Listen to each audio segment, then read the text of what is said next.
Senhoras e senhores, doutores e doutoras, mandaram para o jurídico.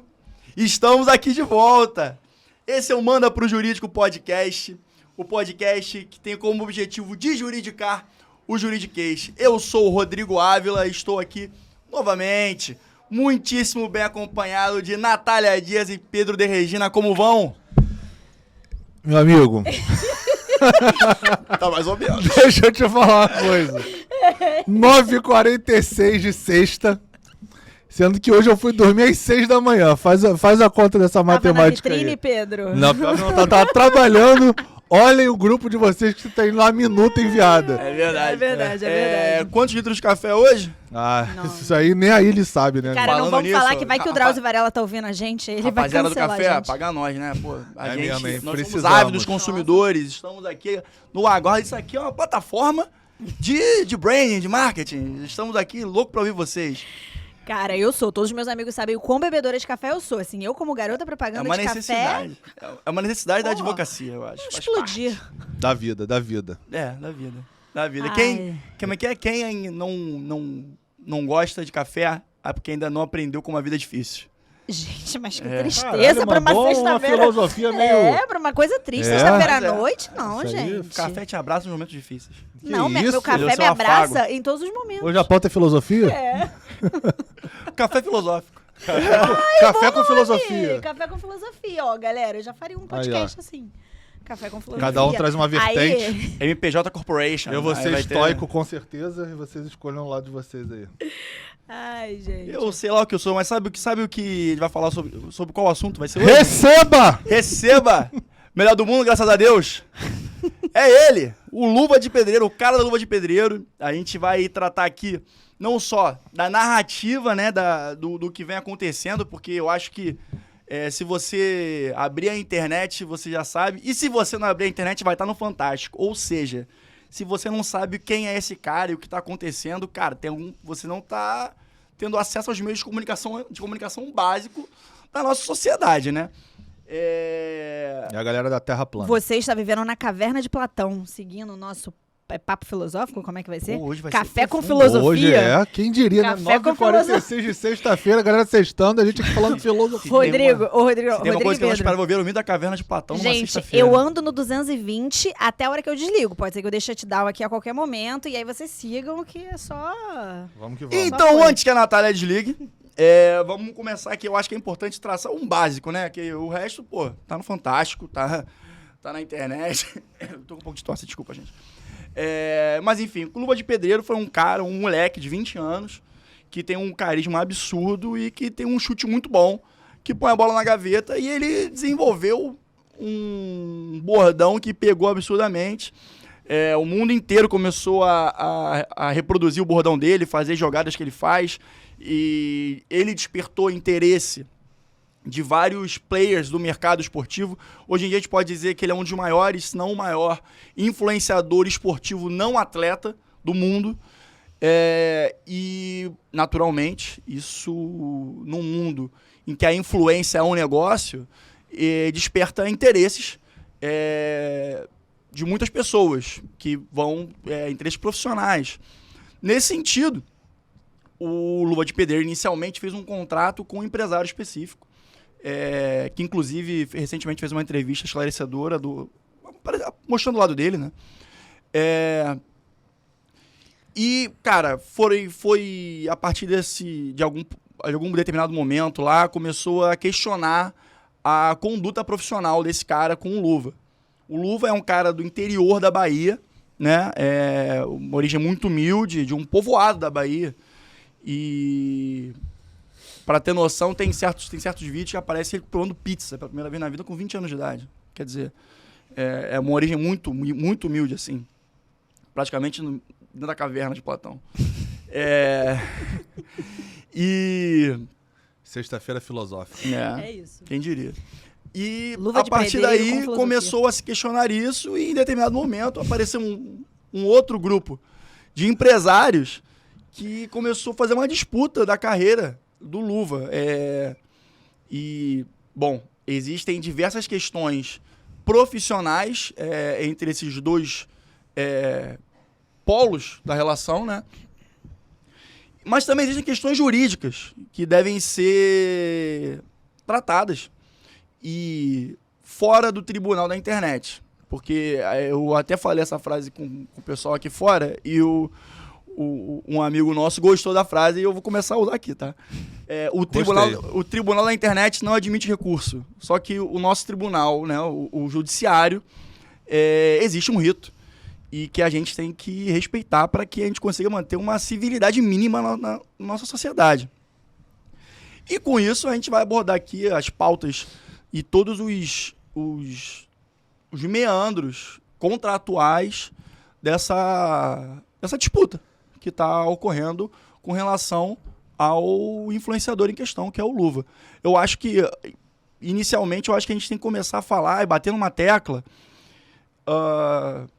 que a gente tem esse hábito de bater nessa tecla, que é a necessidade de um advogado, uma assessoria jurídica para esse tipo de personagem. Por quê? Esse pessoal, o Luva é um exemplo, mas existem diversos outros influenciadores que crescem de uma maneira espontânea, que... Exponencial também, né? Assustadoramente exponencial. Isso aí é o sinônimo de internet hoje, né? Internet exponencial, elas estão ali, lado a lado. Dificilmente, quando um cara atinge esse nível, dificilmente não há uma exponencialidade, né?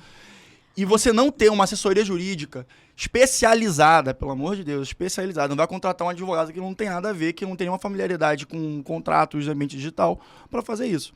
Quando você não tem uma assessoria nesse sentido, acontece esse tipo de coisa. Claro, o Luva a gente pode citá-lo talvez como uma exceção, visto a distância dele, né, do ambiente mais profissionalizado, pela origem dele, etc. Mas tem muita gente do Rio de Janeiro, que é onde nós moramos, que não pensa na possibilidade. Aí a gente até conversou com o Barata sobre isso, né? Um dos nossos entrevistados, na última live, inclusive, que não há uma cultura no brasileiro de uma assessoria jurídica preventiva. O cara só contrata o advogado na hora do pau. Que, bom... além de ser mais caro, é sempre muito mais arriscado, porque você entra num momento conflituoso já da relação, não é verdade? Eu sempre acho que esse ponto é pertinente, mas eu acho que nesse assunto especificamente a gente tem que dar um step back. Antes de falar sobre a necessidade, que sempre óbvia, assim, na minha opinião, não só puxando sardinha para o meu lado, mas de uma assessoria jurídica qualificada, eu acho que a gente tem que dar assim, um step back que é... Aqui a gente vai falar sobre um contrato que, na realidade, a gente não viu. Se existe ou não um contrato de agenciamento, se existe, como ele é. A gente sabe que tinha uma empresa constituída, mas, em regra, o tipo de empresa constituída, né, que é uma SPE, que é a Sociedade por Propósito Específico, anteriormente ela existe um contrato, mas a gente não sabe, a gente não viu. Então, aqui a gente vai discutir o que estava sendo falado na mídia, o que a internet divulgou. Perfeito. E aí, o que a internet divulgou? Para a gente não perder isso de vista. Em tese, o que todo mundo está discutindo hoje é como se houvesse um contrato desproporcional. Abusivo. Um contrato que ele não está sendo feito nas bases da boa-fé. E antes de falar da boa-fé, eu acho que é válido. É sexta-feira à noite, eu não queria estar usando latim, mas eu vou usar porque eu acho muito, muito válido. O direito contratual tem algumas grandes bases principiológicas. A primeira de tudo, que vem antes da nossa Constituição de 88, é a pacta sunt servanda. Ou seja, o contrato faz lei entre partes. Se eu, Natália, acordo com o Rodrigo alguma coisa contratualmente, vale o que nós contratamos ali dentro. Só que esse é um princípio macro que rege uma lógica contratual. Dentro desse princípio, a gente tem o princípio hoje, que veio junto com a nossa Constituição de 88, que é uma Constituição recente, o princípio da boa-fé objetiva. A boa-fé objetiva, ela quer dizer que ela é quase como se fosse uma lógica, como aqui a gente está desjuridicando, é quase como se fosse uma lógica comportamental. O meu comportamento, a minha ideia, os meus atos, eles têm que ser servidos e embanhados na boa-fé. Eu não posso ter vontade de tirar vantagem de você e você não pode ter vontade de tirar vantagem de mim. Tem que ser uma relação equilibrada, justa, onde os dois ganhem. Porque senão eu vou... Porque senão eu tenho que limitar o meu direito de liberdade que vem com o pacto sunt servanda, que é o contrato faz lei entre partes. Então, o contrato faz lei entre partes, ele tem que ser mitigado por algum princípio, que é esse princípio de boa-fé objetiva. E aí, isso parecem conceitos muito técnicos, e na realidade eles são, para quem estuda e trabalha com isso, mas é sobre isso que está sendo discutido hoje em dia. O que a mídia está discutindo? E aí, tinha boa-fé objetiva nesse contrato? Era um contrato que ele era um contrato em que havia algum vício? E o que é isso? E isso é uma coisa que está sendo muito falada também. Existe algum vício de consentimento? A gente tem possibilidade, 5 para ser específica, mas isso não é uma aula, então não vale a pena a gente falar sobre isso. Mas existem ânimos específicos que podem fazer com que um contrato seja anulável. Um contrato anulável é diferente de um contrato nulo. Isso é importante falar também, porque muitas vezes a gente pode pegar o contrato de luva de pedreiro e falar assim, cara, esse contrato é nulidade absoluta, não vale nada. Não, não é o caso. Ou pelo menos não é o caso diante da interpretação, se o que está sendo dito na mídia é verdade. É um contrato que pode ser anulável. E por que ele pode ser anulável? Porque dentre os vícios de consentimento, o que é vício de consentimento? Se eu faço um acordo com o Rodrigo, eu tenho que estar todo mundo na mesma página. Se ele tá me passando para trás de algum jeito, eu tô com meu consentimento viciado. Ou seja, eu tô fazendo um negócio com ele que eu tô achando que eu tô abalando, mas na verdade ele tá me sacaneando. Então é justo que o universo jurídico abarque isso e entenda que esse contrato que a gente fez, ele pode sim ser anulado. Porque a gente não estava partindo da mesma lógica. Com tudo que tem se dito no contrato do Luva de Pedreiro, que aí eu vou me reservar o direito de dizer que eu não vi o contrato, é só com base com o que as pessoas estão dizendo. Não, inclusive vale a pena até levantar que parte da matéria do Fantástico mostraria cláusulas do contrato, só que o Alan, de acordo com a estratégia jurídica que ele achou mais prudente, conseguiu eliminar que a matéria fosse editada, em que aspectos contratuais não foram mostrados. E aí cabe até um debate a ser proposto mesmo, sem resposta definida, que é o conflito da liberdade de imprensa com um NDA específico, talvez, quem sabe por má fé, como está sendo alegado, enfim. Mas havia NDA nesse caso? Havia uma cláusula de confidencialidade dentro do contrato, né? E aí, enfim, eu ouvi esse papo em Twitter, etc. Eu acho que vale a pena uma reflexão sobre isso também. E aí, seguindo, Rodrigo bem esclareceu que, inclusive, o próprio empresário quis não publicizar de alguma forma o contrato que poderia até protegê-lo, em algum aspecto, protegê-lo pelo menos do tribunal da internet, que não admite recurso, como o Rodrigo bem falou. Mas, e aí, voltando. Esse contrato, e a discussão aqui, eu tô trazendo pro contratual, gente, até porque eu não sou fã de esporte, eu zero acompanhava o Luva de Pedreiro. O Luva de Pedreiro só surgiu na minha vida quando houve essa questão contratual. Então, eu vou me ater à questão do contrato e os meninos que falem mais sobre a repercussão dele na mídia. Mas esse contrato poderia ser anulável se a gente levar em consideração algum desses vícios, se existisse algum desses vícios de consentimento. E um vício de consentimento que poderia muito se adequar a esse caso seria o vício de lesão. Por quê? Quando você abre lá o Código Civil, e eu não vou fazer isso agora, gente, pelo amor de Deus, são 10 horas da noite de sexta-feira, não. Eu acho que o pessoal nem está interessado também. Exatamente. Ele fala que o contrato, quando ele é muito desproporcional, está havendo uma lesão. E se é uma lesão, se alguém levanta a mão e fala, cara, isso aqui tá me lesionando, eu posso anular o contrato. E eu acho que toda essa discussão surgiu por uma questão de cifras. Porque dentro desse contrato tem uma cláusula penal. Cláusula penal é um nome jurídico para multa. Existe uma cláusula penal de rescisão de 5 milhões. É o que se fala. É o que se fala, exatamente. É o que se fala. A gente não sabe, o cara, inclusive, vetou. E aí é uma discussão que o cara está dentro de um contrato possivelmente anulável e que tem uma cláusula penal com um valor bem alto, 5 milhões é muito pra dinheiro. Média, assim, exatamente, 5 milhões. Parando para pensar, tá, a proporção que ele tomou e com o potencial de marketing que ele tem, eu não acho que 5 milhões talvez seja uma multa tão cara assim. Entendeu? A gente tá falando de um cara que pode fechar contrato milionário. Entendeu? Cabe um debate. Eu acho que não cabe nem o debate pelo seguinte motivo. você não pode ter uma multa que seja superior ao valor da obrigação principal. Exatamente. Então, a partir daí, você já sabe que minimamente vale 5 milhões de reais o que ele está oferindo nesse contrato com o Luva de Pedreiro, que era até projetado, pelo que a gente sabe, outra vez. Eu sei que é repetitivo, mas é porque a pessoa pega o corte depois e vai falar que a gente está interpretando o contrato. A gente não teve acesso ao processo, porque está em segredo de justiça. A gente não teve acesso ao contrato. Não, na verdade, eu acho que ainda nem entrou em seara judicial. Entrou em seara judicial no Rio de Janeiro. O juiz até pediu para acesso assim, 4 dias atrás. Ah, maravilha, não sabia não. Então, assim, a gente não tem acesso nem só ao contrato, como também não tem a ação judicial. Então, a gente está baseado sobre o que está sendo falado na mídia, que é mega relativo. Sim. E a gente pode estar aqui entrando num detalhe que a gente não vai fazer isso. A gente vai falar genericamente sobre o que está sendo discutido. Se fosse alguma situação similar à dele. Então, assim, o que está sendo discutido? Que o contrato dele era até 2023, 2025, alguma coisa assim, desse agenciamento, que era um contrato de 5 anos que eles tinham feito. Tá? E por isso essa multa de 5 milhões. Por quê? Porque a entrevista que o Alan Jesus deu no Rica Perrone, no cara tapa. Eu vi cara metade. Isso é feito de sexta-feira, tá, galera? Não, a gente respeita. Ele falou que o planejamento que ele tinha pro Luva de Pedreiro, e aí não tô entrando no juízo de valor se é certo ou errado, só tô falando que o que foi dito nessa entrevista. Era um planejamento de médio a longo prazo. Então, quando as pessoas vieram falar, porque na conta dele tinha 2 contas, 7 mil reais é muito pouco.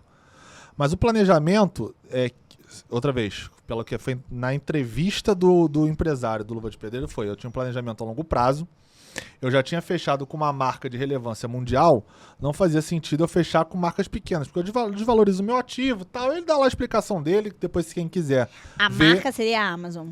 A marca de relevância mundial seria a Amazon. Tem uma de material esportivo que, se eu não me engano, ele não fala na entrevista, mas pelo que foi noticiado, era a Nike. Que tinha uma linha de chuteira que ia ser desenvolvida especialmente para ele, e ele mostra pro Rica Perrone 4 chuteiras. E aí o Rica Perrone até zoa, que fala, meio espalhafatosa, eu não gosto muito, gosto de chuteira preta, tal, ele dá até uma zoada. Mas assim, a Nike se pronunciou? Algum desses possíveis não, e nem patrocinadores? Ele cita a Nike, que provavelmente deve ser um NDA dentro desse contrato, porque geralmente esses contratos com mas marca a Amazon, muito grande, com a Amazon o contrato existe. Mas o contrato pode ser que exista. Outra vez, eu também não vi, mas eu também vi essa notícia, né? Só pra falar, pessoal, NDA é a cláusula de confidencialidade, tá? É o instituto que a gente fala pra manter são detalhes estratégicos que você tem naquele contrato que não é interessante você revelar, porque às vezes você vai saber um valor, então naturalmente, se você divulgar o valor que você negocia com o cara da Luva de Pedreiro, por exemplo, o próximo cara nesse segmento, ele já sabe quanto você está pagando pro Luva de Pedreiro, então ele já vai negociar em cima daquilo. Quando você tem um NDA, que é uma cláusula de confidencialidade, e você parte do branco, você vai negociar o quanto você vale da sua cabeça, e não baseado num precedente que já tem ali. Perfeito. Não, isso é uma observação, tá, gente? O NDA, ele pode ser uma cláusula de confidencialidade dentro de um contrato, como é muito comum na maioria das negociações, o NDA ser um contrato apartado, que é o primeiro que você assina quando você vai sentar numa mesa com alguém. As duas partes assinam porque todo mundo vai trazer informações, e as informações, em regra, vão ser confidenciais. Então, você tem um NDA preliminar, e depois, eventualmente, você vai ter uma cláusula de confidencialidade dentro do contrato. Sem série esse NDA, exatamente. E provavelmente esse NDA, essa cláusula de confidencialidade, foi justamente por conta dessa linha de chuteiras que seria, então, divulgada, vendida, enfim. Imagina. Só que, qual que é o caso, como a Natália estava muito bem falando? Quando você está no plano da validade, e aí o contrato pode ser anulável, e o caso dele, pelo que a gente está sabendo, não vai ser nulo porque não é uma simulação. O que é ali? Vai ser, ou você vai jogar pro dolo ou você vai jogar pra lesão. Sim. Eu acho que é mais pra lesão, porque qual é a narrativa que está sendo contada? A ignorância no sentido técnico do Luva de Pedreiro. O Luva de Pedreiro tem uma discussão se ele tem ou não estudo, se ele sabe ou não escrever. Sim. Né? Se ele não sabe escrever efetivamente, e eu não vou entrar no mérito se ele sabe ou não, porque eu não conheço, então não vou entrar nessa discussão, mas se ele não sabe escrever, se ele é analfabeto, você só pode assinar contrato a rogo, que você bota lá o seu dedão, e com a presença de 2 testemunhas, tá? Então, essa é a forma que tem que ser prescrita para contratos quando a pessoa é analfabeta. Quando a pessoa não é analfabeta, você pode sentar na mesa do advogado aqui, a gente faz um contrato, todo mundo assina e tá valendo, né? Quando você é analfabeto, você tem que ser arrogo. Por quê? Porque a ignorância no sentido técnico você não tem como ler aquilo ali e interpretar se aquilo está certo, se é a expressão da sua vontade. O contrato bilateral, sinalagmático como esse, que são contratos onde as duas partes têm direitos e deveres contra prestações mútuas, você tem que estar ciente de quais são as suas obrigações e quais são os seus deveres ali. Perfeito. E por você estar na sua consciência de que aquilo é a melhor proposta, a melhor forma para você, você vai lá e assina um contrato para deixar aquilo por escrito registrado. Então, este é o racional de um contrato bilateral ou sinalagmático, mais juridicamente falando, né? Que é o caso deles. Qual que é a discussão que também gera nesse contrato? Não só a ignorância, entre aspas, tá? Depois não vai ver no corte e vai falar que eu tô chamando o cara de ignorante, não. A ignorância dele é se ele tem se ele consegue ler aquilo e entender o que de fato está escrito. E aí, na entrevista do Rica Perrone, por exemplo, ele disse que o Luva de Pedreiro, quando ele foi assinar o contrato, ele contratou uma advogada e a advogada fez, inclusive, considerações e alterações nas cláusulas que ele tinha proposto.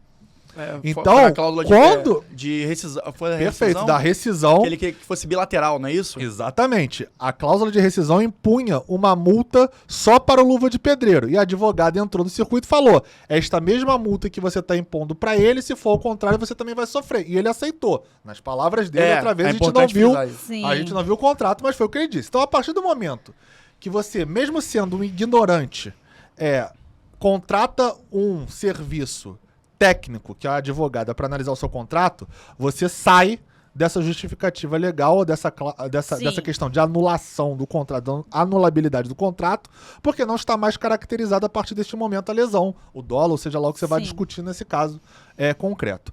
Então, tem esse parêntese que é bom a gente falar. Outra vez, a gente não sabe qual é a verdade dos fatos. Se efetivamente tem essa advogada, se ele sabe ler ou se ele não sabe, se a cláusula foi discutida ou se não foi. Isso tudo é no que está sendo comentário no plano abstrato que a gente está comentando aqui.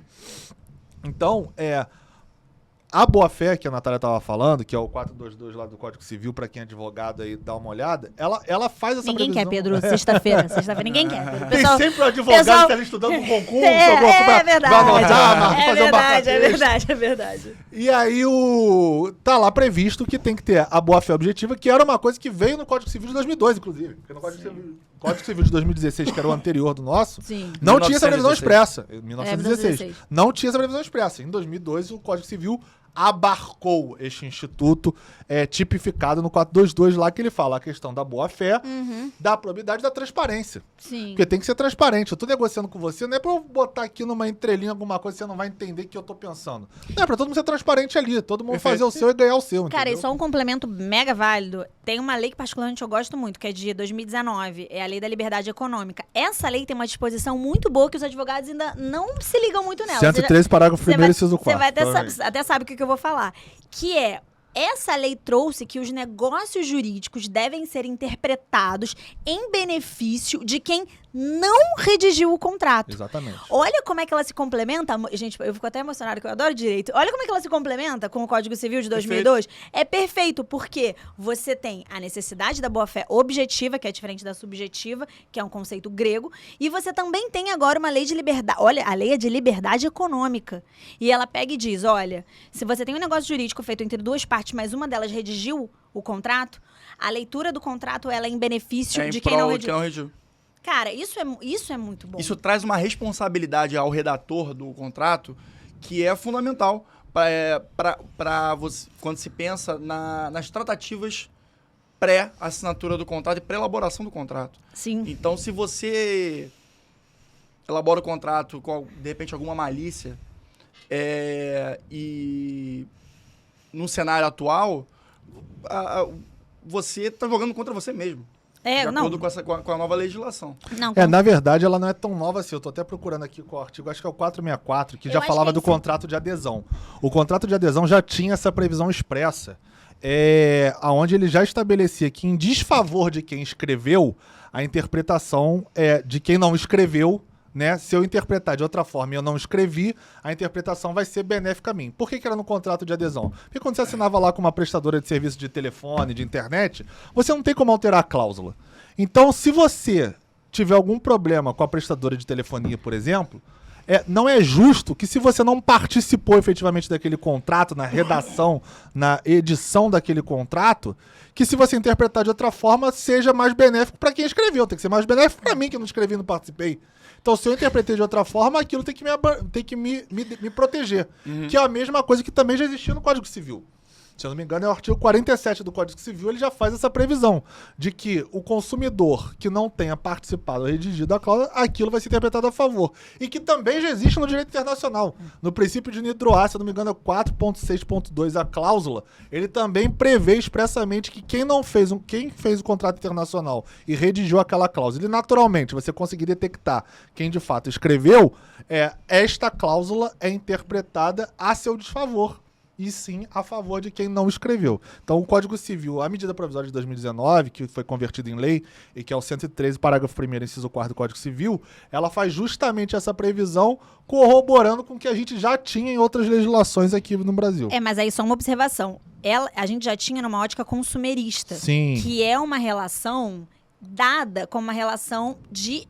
Tem sempre o hipossuficiente. Então, se sou eu negociando com a Oi, olha o meu tamanho em relação a Oi. Então, obviamente que a gente vai negociar em escalas diferentes. A lei de 2019, ela veio, acho que assim, numa lógica muito interessante, porque ela fala negócio jurídico. Então, todo negócio jurídico praticado. Eu acho, assim, particularmente fantástico. Mas, aí, assim, só uma coisa que eu acho interessante também falar. Só para dizer, 423 o código do contrato de adesão. Essa questão aí eu não sabia, dessa coisa que eventualmente surgiu uma advogada e aí obviamente morre totalmente aquilo que a gente estava falando sobre a possibilidade do contrato ser anulável, porque aí morre a ideia que existe algum vício de consentimento, porque ele trouxe uma profissional qualificada para trabalhar aquilo com ele, né? Sim. Mas na hipótese de você fazer valer, então o contrato não seria anulável e você fazer valer a cláusula de rescisão, tem uma possibilidade interessante que seria você fazer... E aí, antes de eu saber que a advogada tinha pedido para que a cláusula fosse... Essa rescisão pudesse... Essa multa pudesse ser aplicada de forma bilateral. De fazer com que a rescisão seja aplicada pro Alan de Jesus, que é o... Como é que é o nome, a profissão dele? O empresário. Que seria o empresário. Por quê? Poderia se entender em algum nível que quem deu causa à rescisão foi ele. Não foi o Luva de Pedreiro pela circunstância. Entendeu? Agora... Então, se você chega no judiciário, eu não sabia dessa questão, dessa possibilidade, mas seria uma possibilidade. Você fazer a cláusula penal, não valer pro Luva de Pedreiro, mas valer para ele. Porque teria sido ele que deu a causa original que culminou na rescisão. E só uma outra observação interessante, já que a gente citou 1950 artigos aqui, eu nem entendi que eu estava citando um artigo dessa hora, gente. Assim, eu tô maluca mesmo. Acho que é o 413 do Código Civil, não sei, o Pedro vai saber. Acho que é o 413, que ele fala que se você chega no judiciário, o juiz ele pode fazer aplicação, ele pode... de ofício, ou seja, ninguém precisa provocar ele. Ele botou na ideia dele e falou, estou achando que essa cláusula ela é desproporcional. Ele pode fazer uma redução da aplicação da cláusula, da aplicação da multa. Então, a multa é de 5 milhões. Se ele faz uma equitatividade da cláusula. É esse o termo que a lei usa, inclusive. Mas eu achei redução. Eu achei que redução casa melhor com 11 horas da noite, sexta-feira. Ele pode reduzir o valor. 413 mesmo, tô certo. Pô, tô bom de cabeça. Sexta-feira, essa hora, tem que aplaudir o pai, né? E a mãe também, que foi citou o artigo, porra, me respeita. Mas, enfim, é bem interessante, tem várias questões. Mas antes da gente conversar aqui, a gente também estava falando sobre a possibilidade, na verdade... do empresário não ser esse algoz absoluto que a mídia tá pintando. É uma outra perspectiva. Na versão do Rica Perrone, que é na versão que ele apresenta na entrevista do Rica Perrone, ele diz que esse novo grupo de empresários que tem o rosto do Falcão, né? Falcão, Pelé do futsal, é o cabeça, né, desse grupo. Eu não sei se chega a ser o cabeça, mas o rosto com certeza. Não, o cabeça do projeto que a gente tá vendo, né? Porque você não sabe nem qual é o nome dos outros, por exemplo. Pois é. Ele alega que esse grupo já tentou fazer contato com o Luva de Pedreiro, anteriormente para fazer um patrocínio com empresas de esporte Antes esportivo. desse babado desse caldo entornar. Na verdade, ele bota até o áudio. É bizarro o áudio. É. O áudio Ah, é meio... é? Que ele oferece- outra vez, a gente não sabe o contexto, mas o Entendi. áudio em si, quando Exatamente. ele O que mostra... que fala no áudio? O áudio ele fala, É uma proposta. eu vou te mandar uma camisa autografada do Falcão, mas fica entre a gente, seu empresário não precisa ficar sabendo não. A gente manda, a gente não fala Exatamente. nada, e você pega a camisa e seu empresário não tem que saber. Aí depois, se você quiser, a gente conversa. Tipo, Ou seja, tava querendo... Bypassar. Ele tava querendo bypassar o E empresário. detalhe, o empresário, esse Alan Jesus, né? Porque tem o Alan dos Santos que veio primeiro na minha cabeça, eu confesso. Que o Alan Jesus, quando ele fala, ele diz que antes dele mandar essa camisa autografada do Falcão, eles tinham entrado em contato com ele Entendi. pra fazer uma proposta de ganhar R$8.000 por mês fixo e os patrocínios seriam lá um percentual pra cada um. Exatamente. E aí o empresário rejeita a proposta e aí na sequência ele entra em contato direto com o Luva de Pedreiro atravessando ele. Entendi, entendeu? entendi. Ele tava tentando bypassar e o Alan alega um aliciamento do Do empresário. cliente. O cliente não, né? O Sim. parceiro Do outro dele. grupo de empresários Outro lá. grupo, É. exatamente. E, cara, no final, o que a gente tá vendo fora do âmbito judicial é uma guerra de narrativas entre as duas partes. Assim, eu observando... O tribunal É que da o internet tribunal- vai vir de cima pra você, meu É irmão. porque a gente já usou. eu Olha já que usei- não tem recurso. Eu hein? já usei esse termo num outro vídeo nosso que deu o que falar, foi um Não, foi um mas eu, bafafá assim, por causa da mas guerra de nessa narrativas. guerra de narrativas entre as duas partes, eu vejo que o Alan já Você nasce... lembra? Um babado. Aí o Pedro falou, tudo isso começou porque você falou guerra de narrativas. Eu falei, caraca, é verdade. O que eu queria falar é que, tipo assim, o Alan, no caso, ele já começa... Pô, Pedro quebrou. Ou não?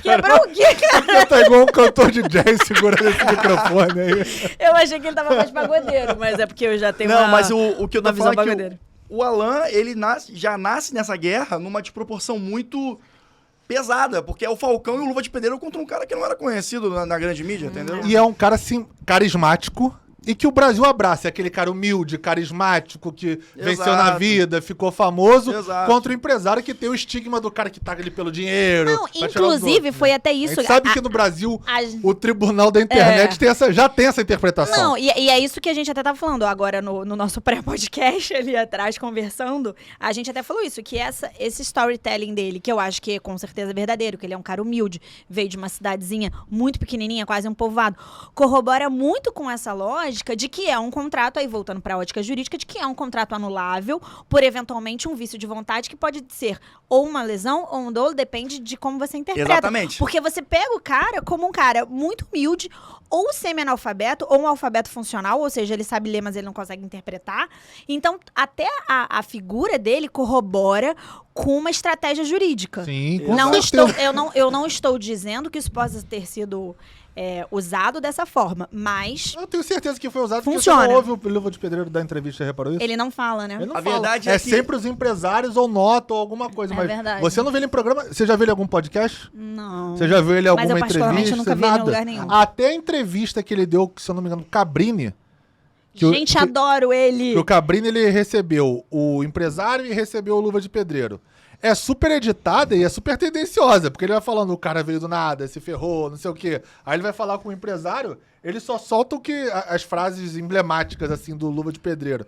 Então é um negócio, assim, bem direcionado Eu também acho que é a entrevista. importante a É gente- sensacionalista, é proposital, mas... Dentre nessa guerra, essa disputa das narrativas que cada um apresenta, e a gente, assim, de fato, não tem prova clareza, nenhuma para né? poder definir qual É. que tá mais condizente com a realidade, cada uma dessas narrativas tem consequências jurídicas diferentes. Sim, Com perfeito. certeza. E quem vai definir isso, cara, vai ser a magistrada responsável pelo processo. Enfim, o judiciário vai tratar disso. E aí, lá pra frente, a gente vai ter uma resposta mais concreta. Então, o que eu acho que também a gente tem que deixar isso bem sedimentado aqui é que não há uma resposta definida nesse momento. São Com certeza. dois lados profissionais disputando um... Eu diria 3 lados. Você acha que o quê? O É, empresariado. o do... Sabe por quê? Sabe Quais como- são os 3 lados? Os empresários, o Luva de Pedreiro e o ex-empresário. Entendeu?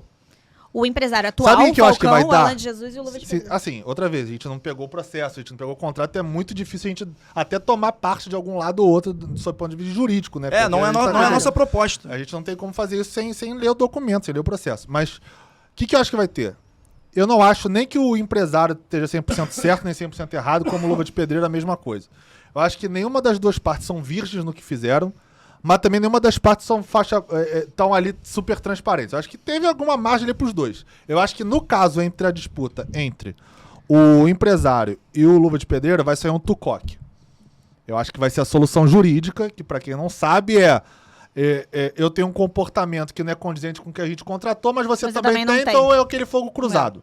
Né? Eu acho que juridicamente, pelo que a gente está ouvindo, entre o Luva de Pedreiro e o ex-empresário dele, o Alan Jesus, eu acho que vai ter um tucoque onde cada um vai ter uma parte de responsabilidade, uma parte de não responsabilidade, vai ser mais ou menos por ali, no meio do caminho, perdendo e ganhando um pouco cada um.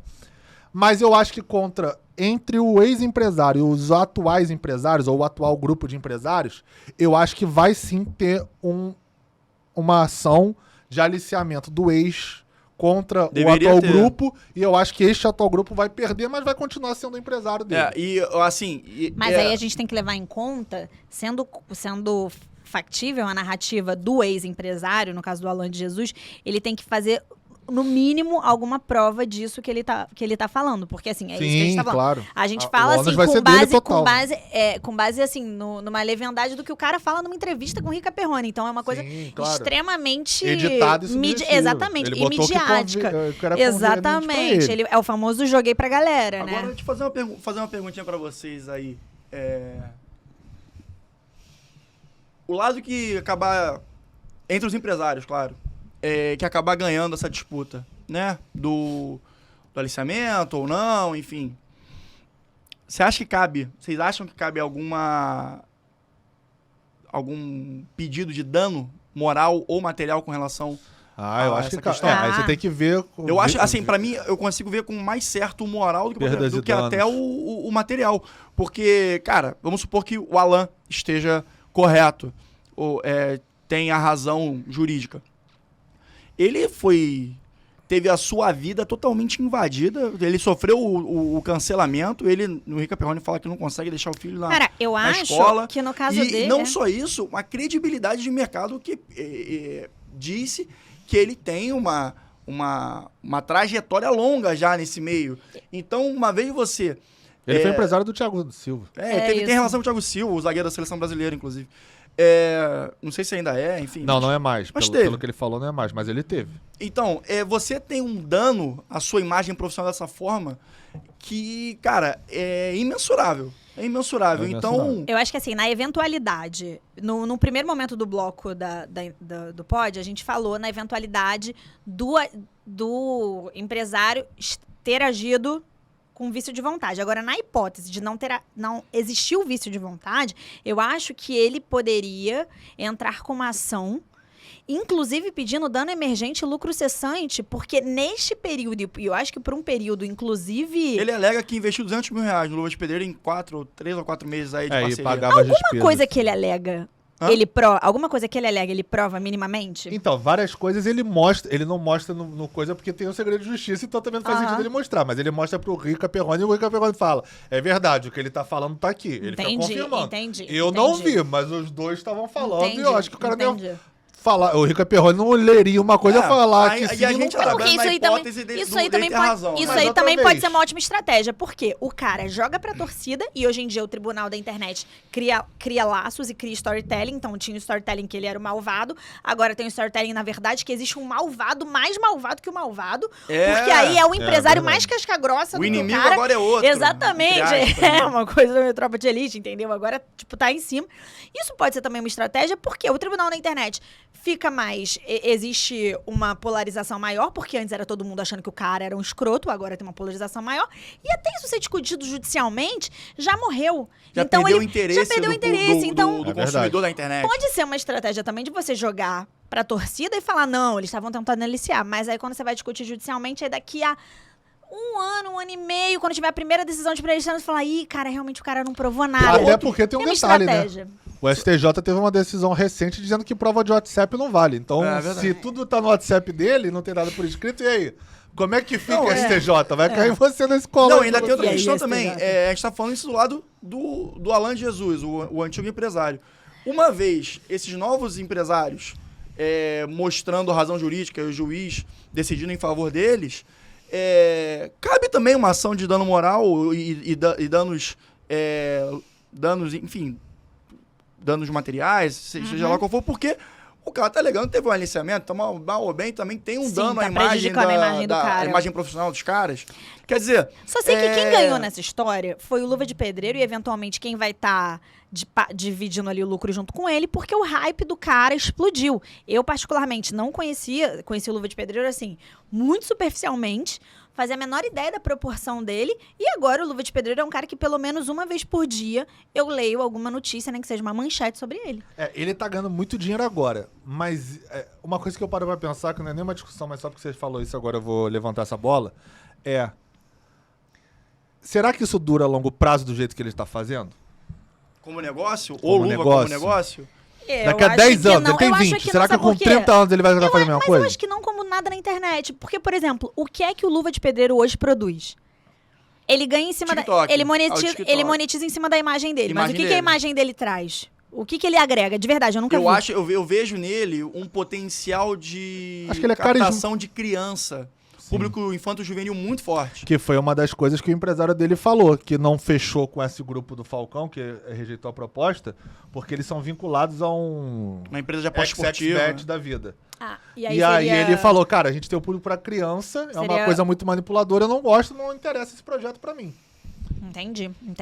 Cara, Enfim. não tô falando que é certo ou errado, eu tô falando que a opinião sim, dele, é a opinião Não, dele. exatamente. E tem outra coisa também que eu acho que é muito importante. Nessa entrevista, a gente vai estar usando essa entrevista do Alan com o Rica, porque foi a mais esclarecedora sob o ponto de vista do Alan. Eu não vi Porque essa foi a única entrevista. que eu vi que não foi editada. Também isso é muito importante. Foi o cara, Rica batendo nos pontos que tá rolando na internet, ele respondendo, Respondendo. e mostrando lá pro Rica o que ele tava falando que tinha alguma prova. Outra vez, a gente não viu toda a conversa pra Exato. saber se ele Sim. pegou o que era Exato. conveniente pra ele, que provavelmente sim. Sim. Mas o que foi mostrado ali em tese tem uma prova do que Eu ele acho tava que, falando. mas o que a gente está evitando também trazer aqui são opiniões sobre a gestão que ele fazia sobre a carreira do moleque. Sim. Porque isso não... Assim, nós não somos empresários e agentes e a gente não tem essa expertise de mercado no momento. Tem. Talvez lá na frente, quem sabe. Mas, enfim, nesse momento a gente não pode falar... Ninguém que fecha o cara, portas. Jamais. O cara é filho disso, é filho O daquilo. Rodrigo quase bateu na madeira agora. Ele Rodrigo é muito do business, Não, filho. Game é game, sempre. Claro, dentro da Legalidade. Com ética, Rodrigo legalidade. Com ética e legalidade. Não, mas Aqui, ó, falando portal sério. transparência, manda pro jurídico. Então a gente não pode ficar entrando sobre uma análise de mérito sobre a gestão da carreira do cara. Com certeza o não. Alan tem uma experiência muito maior que todos nós que estamos aqui nessa sala juntos, com a gestão de carreira de E uma coisa digital. que você falou, isso agora eu me lembrei, é que uma das discussões que também rolou na internet era quanto o percentual. Que o Alan cobrou 50%, então tudo que entrasse no Uma projeto... pequena correção, a 45% pro Alan, tinha mais um sócio envolvido que tinha 10%, E e os outros 45% eram do Luva. Isso, beleza. Aí tinha essa divisão. E aí o Alan, nesses áudios do Rica Perrone, então, ele fala que isso desde o começo era assim e ele sabia. Então, assim, você não pode alegar, não sabia. Não, você sabia que a primeira conversa... Que ele começa Mas o programa aí, falando deixa eu isso. só voltar pro juridiquês um pouco aqui, falando de novo dos vícios de consentimento. Isso aí pode, de alguma forma, se caracterizar como lesão. Porque se você tem alguma prática de mercado, vou dar um exemplo. Honorários sucumbenciais não é uma prática que seja de 20% a 30%? Se tem um advogado 10 que a 20, cobra... 10 a 20? 10 a Se tem 20. um advogado que cobra 60%, ele está cobrando totalmente fora da prática de mercado. Isso não pode configurar. Pode, você tá perfeito, só que só tem um detalhe. Nessa entrevista que eu queria falar depois. Que todo mundo fala que o contrato de agenciamento não poderia ser de 50% porque não era a praxe do mercado. É isso. Só que o problema é que ele fala que não era um contrato de agenciamento só. Era gestão de carreira, agenciamento e parceria empresarial. Então, mais ou menos, era 3 contratos num só que davam esses 45%. Exatamente. Se fosse só agenciamento, perfeito, porque não é a prática do mercado. Mas o que ele justifica, e aí outra vez, a gente não sabe Sim, se é verdade sim. ou não, mas o que ele justifica é que, na verdade, eram 3 em 1 e por isso tinha esses 45%. Mas aí é válido, galera, todo mundo reparar que se você cobra, de alguma forma, um preço muito desproporcional ao preço de mercado e a outra parte aceita, ou você tem uma justificativa muito sólida para fazer valer essa desproporção, ou, em regra, você pode estar caindo em alguma espécie de vício de consentimento que vai fazer com que o negócio jurídico que você praticou tenha uma possibilidade de ser anulado. Em quanto tempo? Só aqui, né, dado que manda para o jurídico, em quanto tempo? Da data da celebração do contrato, contados 4 anos. Você tem 4 anos para discutir aquilo. Depois, beijinho, beijinho, tchau, tchau, já que tá falando de criança. E aí É cai Xuxa naquela isso, sei lá? cláusula que a gente É Xuxa. E aí cai naquela cláusula que a gente comentou aqui antes. Aí o juiz vai reduzir equitativamente Sim, o quanto o percentual 400 é razoável. O 413. Exatamente. É. Então, o que a gente tem, assim, além de todas tem uma questão também que eu gostaria de falar. O Pedro levantou essa bola nas nossas conversas e eu acho que é interessante. Parece que teve um boato, né? A gente não sabe ao ponto, até que momento. Eu gosto que aqui tá meio jurídico, tá meio Léo Dias. Não, mas só que eu acho importante boato. a gente estar pegando todos os boatos, esclarecendo sobre o aspecto jurídico. Gostei. Eu acho que isso que é importante. Vendeu nosso peixe, eu gostei. Tipo assim, a gente não tá comentando o boato, a gente tá pegando o que foi se falado juridicamente no boato e a gente tá falando até de forma... já pegando boato e falando juridicamente. Isso. Exatamente. Os aspectos jurídicos. Mas a questão da perda da chance, que falam que ele foi convidado a participar com o Cristiano Ronaldo de uma entrevista, de um produto, né? Uma E o mídia. empresário negou. E o empresário negou ou não respondeu, enfim, aí não tem exatamente qual é a questão. Essa questão da perda da chance já tem um tratamento jurídico disso, já existe uma jurisprudência nesse sentido. Teoria da perda de uma chance. Exatamente. Só que eu questiono também o encontro do Cristiano Ronaldo, como se mensura isso? Porque eu lembro de um caso, de um reality show, não sei se é o Big Brother, não vou falhar nessa especificidade, que um cara acabou saindo por uma alegação lá, que ele fez uma conduta inadequada no programa, e não sei o que lá. Ele entrou juridicamente no judiciário para provar que ele não cometeu o que foi alegado para motivar a saída dele. E ele queria, justamente com base na teoria da perda da chance... porque ele teria chance de ressarcimento. ganhar ali o programa. Matematicamente, pragmaticamente falando, ele pegou quantos participantes ainda tinham, pegou o prêmio e dividiu, ele queria aquilo ali, mas o dano moral à imagem dele, não sei o que, sei lá. Como a gente pensaria essa questão do Cristiano Ronaldo, eventuais parcerias ali, que é muito difícil mensurar isso também num caso que a gente estaria trabalhando no se. Se eu aceitasse, o que viria? Não é simples. Cara, tem uma parada legal, essa coisa da teoria da perda de uma chance, ela surgiu aqui no Brasil e começou a ser mais discutida por causa do programa do Silvio Santos, que era Show do Milhão. Isso mesmo. Por causa do Show do Milhão. E eram 4 alternativas. E aí é uma lógica muito mais evidentemente matemática, porque você está falando da possibilidade de você ganhar X dinheiros dentre 4 possibilidades. Então, é uma aplicação matemática muito mais óbvia do que, eventualmente, você deslocar isso para outras coisas. Mas a teoria da perda de uma chance é legal, mas eu acho que ela só começa a conseguir ser discutida de fato nessa hipótese se você minimamente conseguir comprovar que era real a possibilidade de uma empresa grande, gigante, etc., fechar negócio de fato com o Luva de Pedreiro para poder utilizar a imagem do Luva de Pedreiro. Se você fica só nesse disse-me-disse, eu acho que é uma discussão que não é jurídica. Prova, é uma discussão totalmente irrelevante, eu acho. Pois é. Eu tento concordar com vocês também. O que você falou, a questão de prova. Eu acho que, até entrando já num pouco mais pro fim do nosso papo, que isso tudo, cara, tudo que está sendo alegado das duas partes, no final das contas, cara, é na prova que se decide isso aí. Sim, que se faz uma... É a hora que a criança chora e a mãe não vê, entendeu? Juridicamente, popularmente falando. Aí agora entra o que você falou no início do programa, que aí agora eu acho válido e assina embaixo. Olha o nível que um problema contratual Pode gerar, porque você tem uma guerra de narrativas que, no fim, ela vai ser decidida por um terceiro totalmente alheio à relação.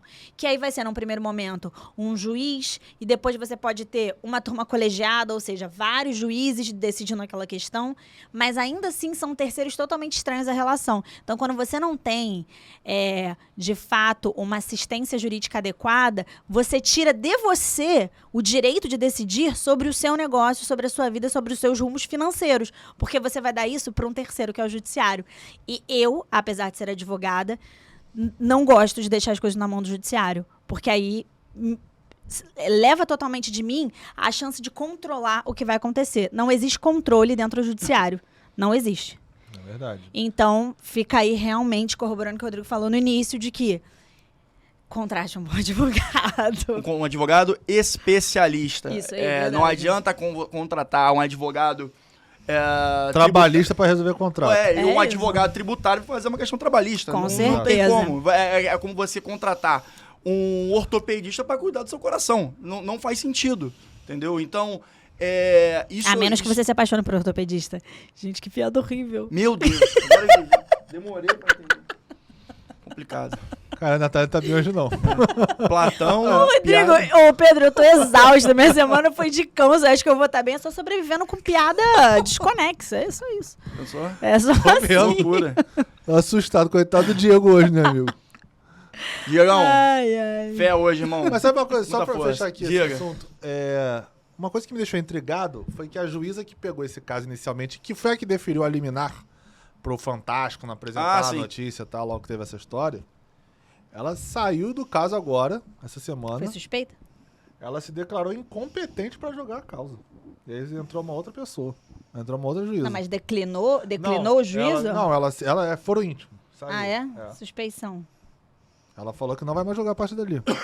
Não estranho. Que é uma coisa pra quem tá no judiciário super rara de acontecer. Gente, sinceramente, Ela se deve eu... estar sofrendo alguma Se eu, pressão, enquanto, alguma se eu coisa enquanto dessa. juíza, aí é uma coisa diferente, se eu, enquanto juíza, visualizasse alguma questão jurídica que pudesse me retirar desse tipo de caso, certamente eu pediria para ser. Eu acho que esses casos É mesmo? Eu pediria. Esses casos que têm uma proporção midiática muito pediria. grande, eles têm eles ganham uma camada extra de complexidade. E isso aí é necessário que a gente tenha uma magistratura forte e preparada Sim, para encarar esse tipo de sim, coisa. sim. A gente tá falando do Luva de Pedreiro aqui, mas a gente tá falando de casos também que Claro. atentam contra a vida. Por exemplo, o goleiro Bruno, Elisa Samúdio também, que foi um caso Claro. que o Brasil inteiro tomou conta. Que inclusive é válido falar, e ó, Jardone. nenhum de nós aqui é criminalista, tá, gente? Pra deixar bem claro. Mas no caso do Bruno, não existe a prova cabal do crime, porque nem o corpo, nem os restos mortais de Elisa Samúdio nunca foram encontrados. Sim, mas o que pegou foi Foi o fato de que ele admitiu o crime, né? A essência do fato. Exatamente. Mas Esse é complexo, cara. Isso é muito complexo. Eu não renunciaria se eu fosse juiz, sinceramente. Eu não sei, agora que eu falei, eu realmente refleti, Mas- eu refleti se eu buscaria uma forma. Mas é porque esses casos que eles tomam uma proporção que, na verdade, você combina o direito com a interpretação social, eu acho muito complicado, assim, Você muito tem que estar complicado. muito preparado. Você tem que estar muito e preparado. alheio a essas questões, Agora que eu né? falei, não sei, talvez não, eu me mantivesse no caso, O mas que eu é acho, difícil. vamos dizer assim, curioso no caso é porque eu ia pegar o nome da juíza pra justamente elogiar, porque eu acho que o judiciário não tem que ter holofote nesses casos. É isso. Aliás, eu não acho que o judiciário tem que ter holofote em casos. Já é uma outra questão. Concordo. Acho que o judiciário tá ali pra ser imparcial e julgar o que tá ali dentro do processo e acabou, né, pra ficar ganhando holofote. E aí eu ia elogiar, eu ia pegar o nome da juíza pra elogiá-la, e aí eu vi que ela tinha renunciado do caso. Aí eu falei, porra, aí me quebrou, né? Galera, Já sabe, né? Já sabe, pessoal. Mais um caso comentado, mais um programa entregue. E não esqueça de nos seguir nas redes sociais. Rebequinha aqui fez o sinal de fogo pra eu ver aqui pra falar. Nosso Instagram é mandaprojurídico.pdc. Estamos no YouTube também. Espero que vocês saibam. Porque, né? A gente tá gravando um vídeo. E também estamos no Spotify. Se vocês tiverem interesse em nos ouvir voltando ao trabalho, fazendo aquela bicicleta na academia, lavando a louça. Eu lavo muito louça ouvindo podcast também. Apple também, na Apple. Apple, exatamente. Podcast. Apple Podcast. E inscreve, né? E inscreva-se Sininho. em todos, marca o sininho, dá o like, comenta, compartilha, porque toda a interação com vocês é muito legal. E, por exemplo, esse caso do Luva de Pedreiro foi uma ideia de um seguidor nosso. É verdade. E, por sorte, acabamos demorando um pouquinho e foi bom, porque a gente pôde ver mais parte. O caso se desenvolveu na mídia. Esse e a caso gente não pôde perdeu o ter- timing. Esse Não caso não perdeu perdeu o o timing. E a gente pôde trazer mais camadas e mais interpretações e mais temas de direito, da advocacia mesmo, contratual. Bom, agora a Rebeca não vai me matar nessa sexta-feira à noite, então já vou mandar aqui. Qualquer dúvida já sabe, né, gente? Manda pro jurídico, tá bom? Um beijo, até a Beijo, próxima. galera.